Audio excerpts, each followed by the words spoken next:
Di sesi malam hari ini, sesi terakhir gitu ya, ini berhubungan dengan sesi awal bersama Pak Fandi Gunawan tadi pagi.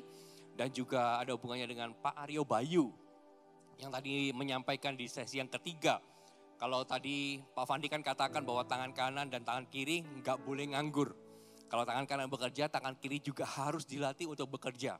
Jadi nggak boleh nganggur. Kalau kita terbiasa dengan tangan kanan gitu ya, tangan kiri kita pun juga harus dibiasakan untuk kita bekerja.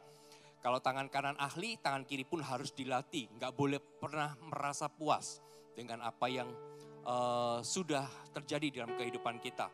Juga di dalam sesinya Pak Aryo Bayu gitu ya, sekalipun tadi saya nggak ada di tempat ini, tetapi beliau tadi juga sempat meeting juga.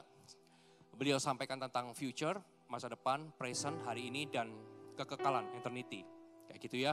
Jadi apa yang kita lakukan harus ada dampak kekekalannya. Saya mau review sedikit Nehemia pasal yang keempat. Ayat yang ke-16 dan 17 seperti yang tadi Pak Fandi Gunawan sampaikan. Nehemia pasal yang keempat ayat yang ke-16 sampai ayat yang ke-17. Malam hari ini saya kasih judul temanya adalah The Royal Priesthood atau urapan imamat yang rajani. Nehemia pasal yang keempat ayat ke-16 sampai 17. Sejak hari itu sebagian daripada anak buahku melakukan pekerjaan. Dan sebagian yang lain memegang tombak, perisai dan panah, dan mengenakan baju sirah. Sedang para pemimpin berdiri di belakang segenap kaum Yehuda. Yang membangun di tembok, orang-orang yang memikul dan mengangkut melakukan pekerjaannya dengan satu tangan. Dan tangan yang lain memegang senjata. Katakan tangan yang lain. Saya percaya bahwa Tuhan kasih kita dua tangan punya alasan. Ada tujuannya. Firman Tuhan katakan ketika satu tangan bekerja, satu tangan yang lain juga memegang senjata. The Royal Priesthood adalah satu tangan yang lain yang memegang senjata yang hari ini mungkin tak nampak. Kenapa? Karena Nehemia ini melatih apa yang dia lihat. Membangun tembok dan menjaga pintu. Betul ya? Membangun tembok dan menjaga pintu yang kelihatan. Tetapi tahukah bahwa ada satu hal lagi yang tak kelihatan yang juga harus dilatih di dalam kehidupan kita. 1 Petrus pasal yang kedua, ayat yang ke-9 sampai ayat yang ke-10. 1 Petrus pasal yang kedua ayat yang ke-9 sampai ayat yang ke-10. Tetapi kamulah bangsa yang terpilih, katakan kamulah. Imamat yang rajani, bangsa yang kudus, umat kepunyaan Allah sendiri, supaya kamu memberitakan perbuatan-perbuatan yang besar dari Dia, yang telah memanggil kamu keluar dari kegelapan kepada terangnya yang ajaib. Kamu yang dahulu bukan umat Allah, tetapi yang sekarang telah menjadi umatnya. Yang dahulu tidak dikasihani, tetapi yang sekarang telah beroleh belas kasihan. Tetapi kamulah bangsa yang terpilih, imamat yang rajani.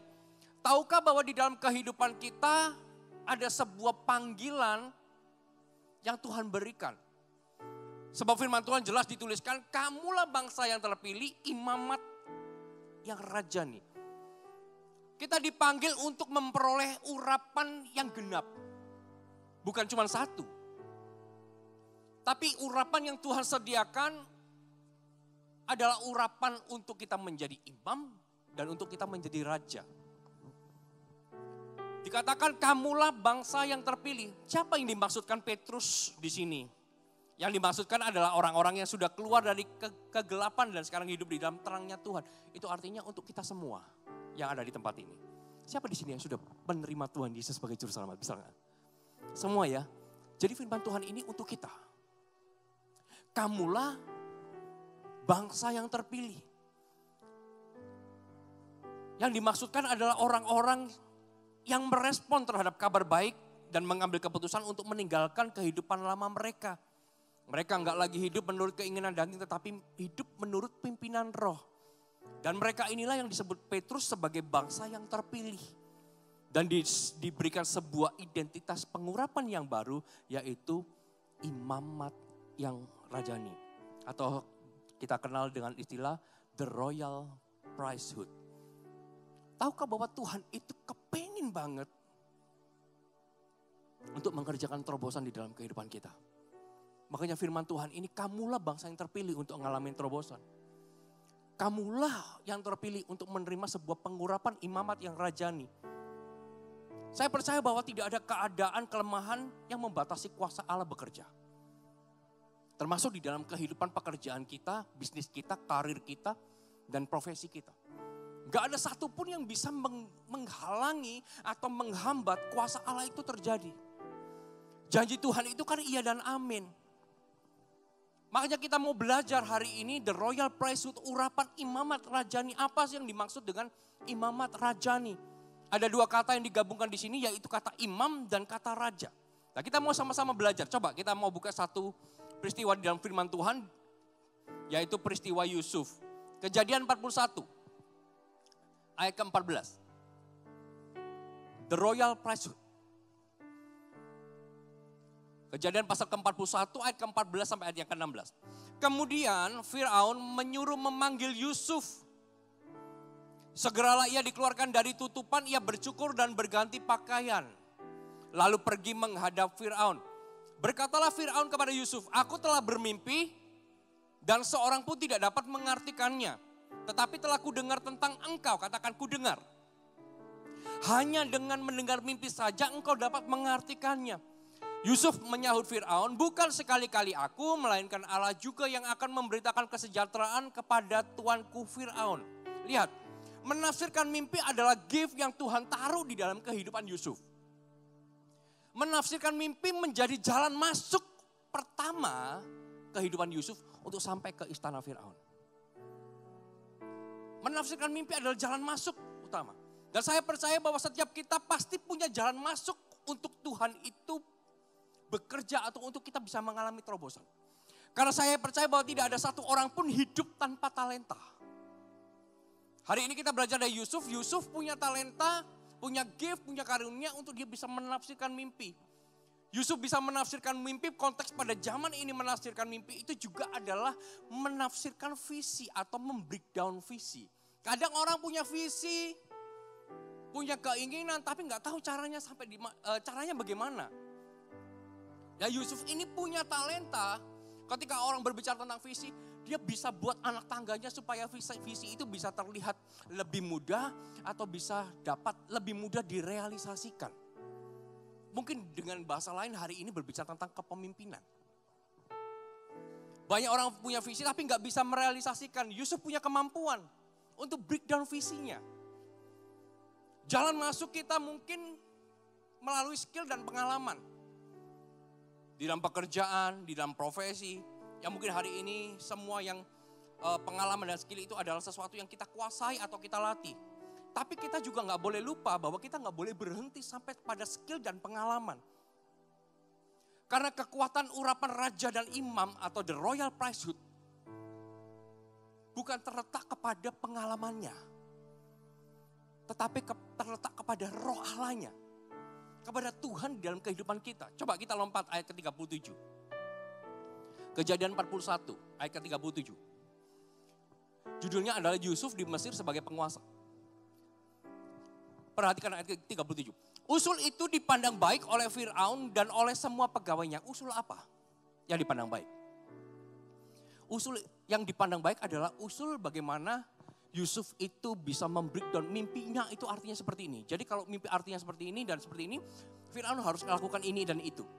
Dan usul itu dipandang baik oleh Firaun dan oleh semua pegawainya.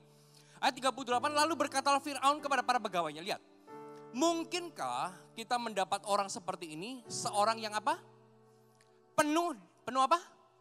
Dengan roh Allah.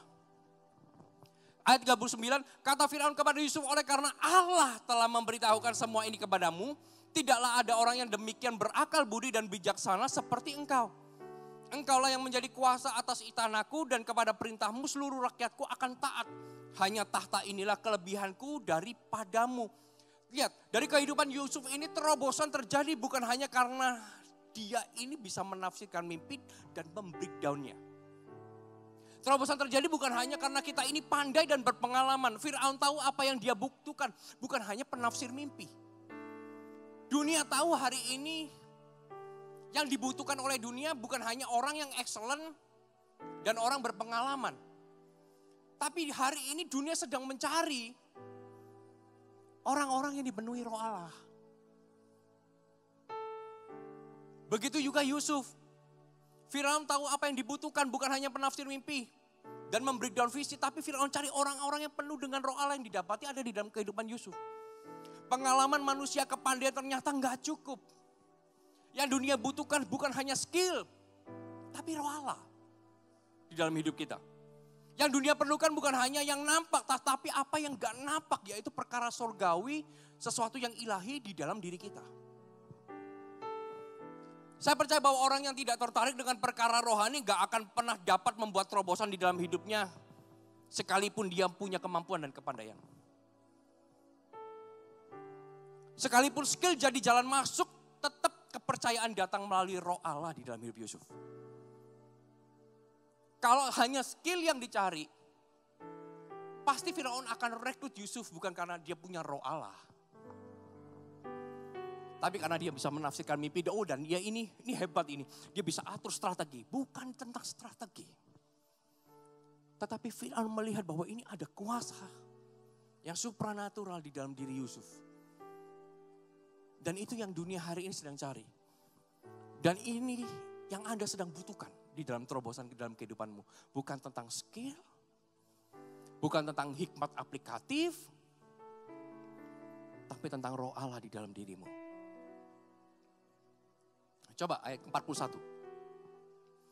Selanjutnya Firaun berkata kepada Yusuf, dengan ini aku melantik engkau menjadi kuasa atas seluruh tanah Mesir. Sesudah itu Firaun menanggalkan cincin meterainya dari jarinya dan mengenakan pada jari Yusuf, katakan cincin meterai. Dipakaikannya kepada Yusuf pakaian daripada kain halus dan digantungkannya kalung emas pada lehernya. Lalu Firaun menyuruh menaikkan Yusuf dalam keretanya yang kedua dan berseluruhlah orang di hadapan Yusuf hormat. Demikianlah Yusuf dilantik oleh Firaun menjadi kuasa atas seluruh tanah Mesir. Lalu berkatalah Firaun kepada Yusuf, akulah Firaun, tetapi dengan tidak setaumu, seorang pun tidak boleh bergerak di seluruh tanah Mesir. Perhatikan ayat ke-45. Lalu Firaun menamai Yusuf Safnat Paneah, serta memberikan Asnat anak Potifera imam Dion kepadanya menjadi istrinya. Demikianlah Yusuf muncul sebagai kuasa atas seluruh tanah Mesir. Katakan amin. Di ayat 43 kalau kita baca, Yusuf dilantik oleh Firaun, namun belum cukup untuk Yusuf ini memulai menjalankan tugas. Karena Yusuf baru mulai bekerja atau menjalankan tugas itu di ayat ke-46. Tapi di ayat 45, ini yang menarik. Firaun menikahkan Yusuf dengan Asnat. Sebelumnya Yusuf punya satu meterai, yaitu cincin meterai otoritas dari Firaun. Tetapi begitu Firaun ini menikahkan Yusuf dengan Asnat, maka Yusuf ini punya otoritas yang kedua yang diberikan oleh Potifera, yaitu otoritas imam.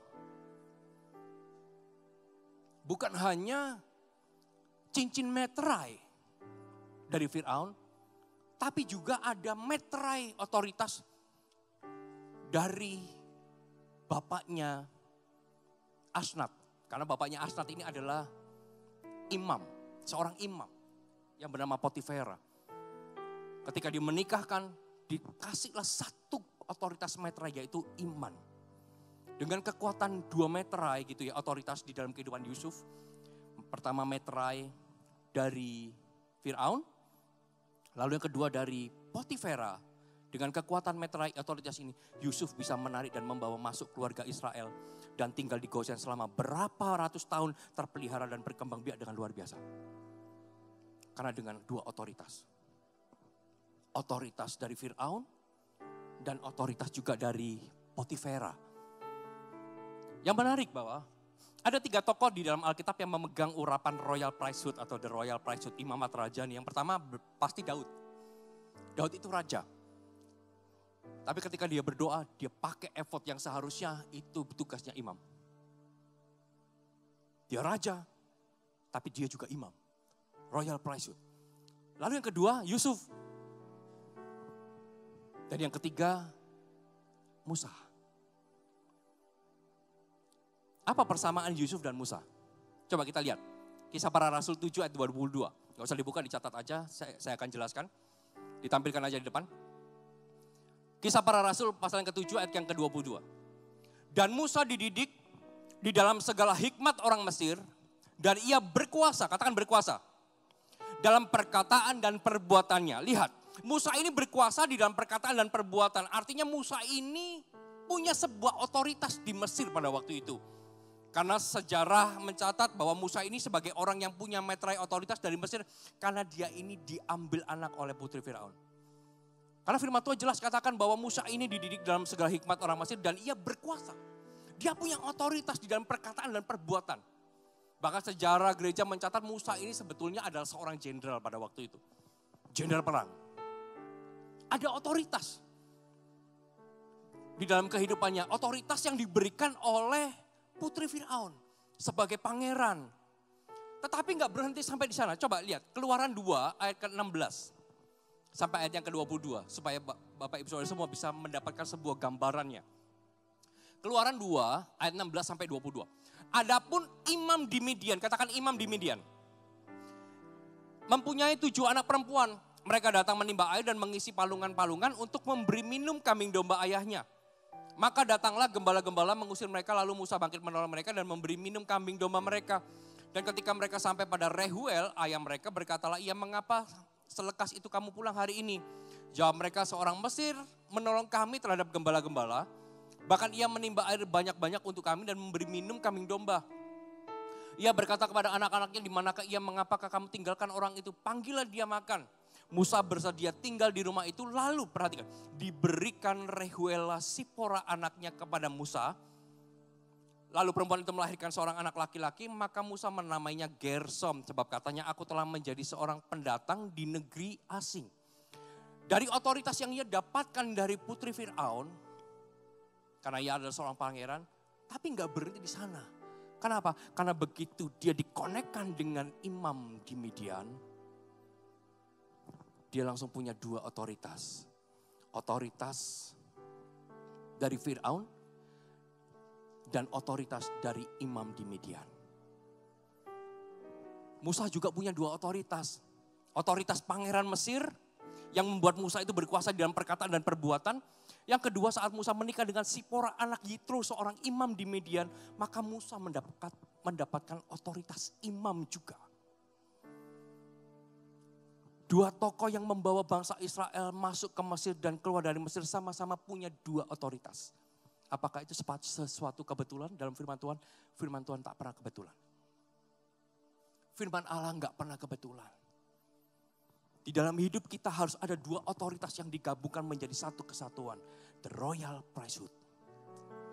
Urapan The Royal Priesthood.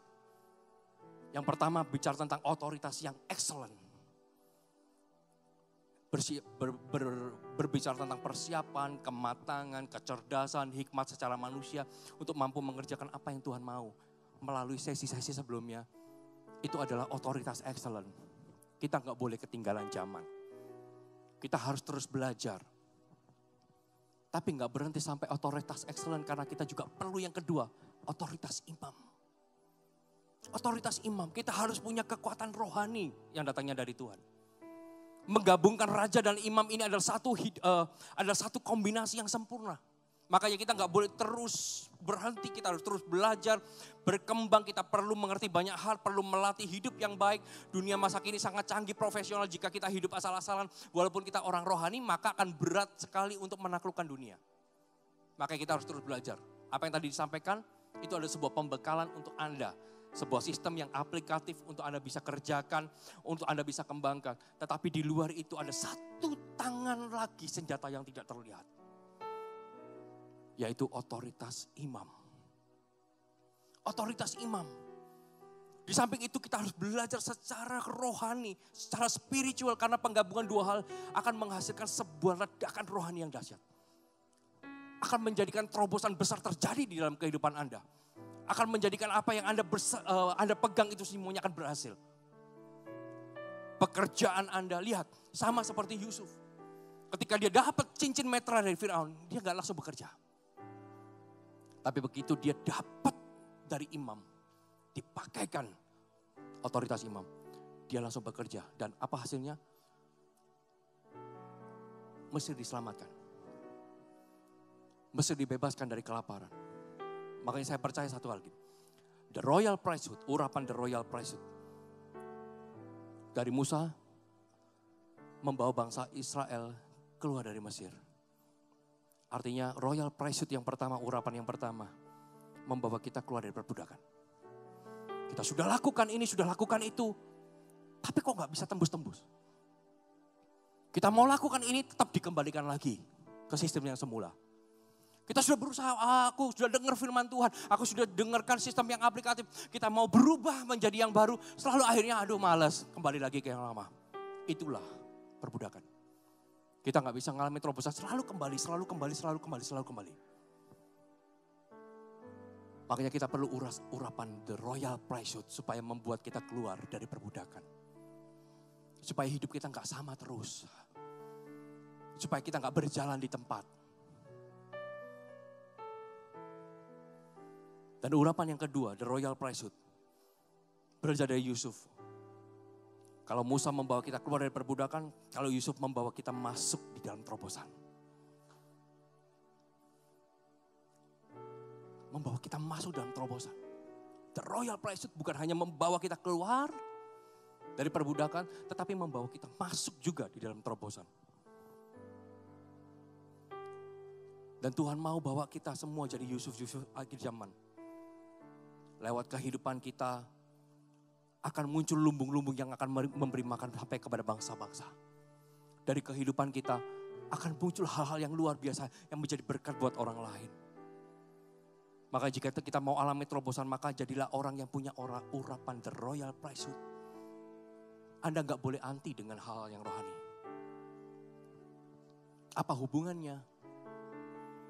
Karena Tuhan panggil kita, memilih kita untuk menjadi berkat bagi bangsa-bangsa. Kamulah bangsa yang terpilih, imamat yang rajani. Tuhan gak pernah pisahkan. Hanya raja saja. Tapi Tuhan lengkap paketnya. Kamulah bangsa yang terpilih, imamat yang rajani. Ada hal yang rohani yang harus kita bangun. Adakah kita punya otoritas excellent? Kalau kita berkata, ya aku sudah excellent, aku sudah latih ini, latih itu, pengalaman ini, pengalaman ini. Setelah kita punya, maka pertanyaan yang kedua adalah, adakah hal yang rohani di dalam dirimu? Adakah Allah Roh Kudus itu? Adakah kepenuhan Allah itu ada dalam dirimu? Kita sudah hebat lakukan ini, pengalaman ini. Sudah lama bergelut di dalam bidang ini.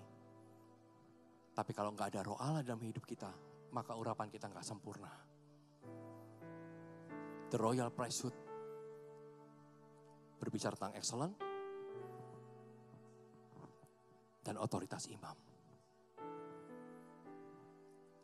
Siapa yang mau terima urapan imamat rajani? Bisa lambaikan tangan. Excellent bisa dipelajari.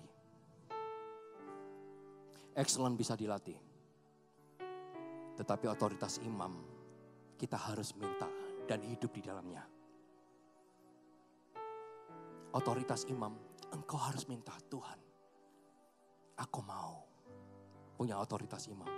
Dan bukan hanya minta, engkau harus hidup di dalamnya. Dan ketika engkau hidup di dalamnya, apapun yang engkau kerjakan, terobosan akan terjadi di dalam kehidupanmu. Yang setuju berikan kemuliaan buat Allah kita. Anda mau mengalami terobosan? Siapa yang mau mengalami terobosan sekali lagi? Mari sama-sama berdiri, kita mau berdoa. Aku sangka sejak dulu